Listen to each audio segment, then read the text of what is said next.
नमस्कार, तिसरा डोळा न्यूज मध्ये आपलं स्वागत। मी सतीश चव्हाण। पाहूया आजच्या काही ठळक घडामोडी। 10 बीमारी का इलाज संग्राम भाऊ है। म्हणूनच पलूस कडेगाव विधानसभा मतदारसंघाचे भविष्य बदलण्याची क्षमता असलेले कष्टकरी नेतृत्व संग्राम देशमुख यांना निवडून द्या। बाकीचे सगळे विकासाचे माझ्यावर सोडा। विकासाची गॅरंटी मी देतो। विकासाची बुलेट ट्रेन दुप्पट गतीने पळवा, असे आवाहन केंद्रीय रस्ते व वाहतूक मंत्री नितीन गडकरी यांनी केले। पलूस येथील बाजार मैदानावर भारतीय जनता पार्टी महायुतीचे अधिकृत उमेदवार संग्राम भाऊ देशमुख यांच्या प्रचारासाठी आयोजित जाहीर सभेत नितीन गडकरी बोलत होते। पलूस तालुक्यातील महिला व नागरिकांच्या प्रचंड गर्दीचा महापूर लोटला होता। या सभेत संग्राम भाऊ देशमुख यांच्या विजयाचा यलगार पुकारण्यात आला।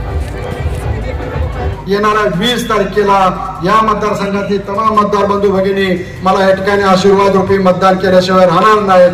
23 तारखेला आपण भारतीय जनता पार्टीनं तो विश्वास दाखवून माझ्यासारख्या कार्यकर्त्याला उमेदवारी दिली, ती यशस्वी करून आपल्याला या ठिकाणी निश्चितपणानं विजय करून दाखवू, एवढेच या निमित्तानं खात्री देतो। मी थांबतो। जो बोलूंगा वो डंके की चोट पर 100% पूरा करके दिखाऊंगा।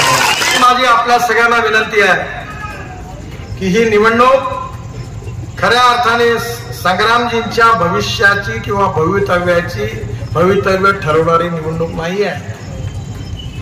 ही निवडणूक खऱ्या अर्थाने माझ्या समोर बसलेल्या जनतेच्या भविष्याचा आणि भवितव्याचा फैसला करणारी निवडणूक आहे। 100 बीमारी का एक ही इलाज है।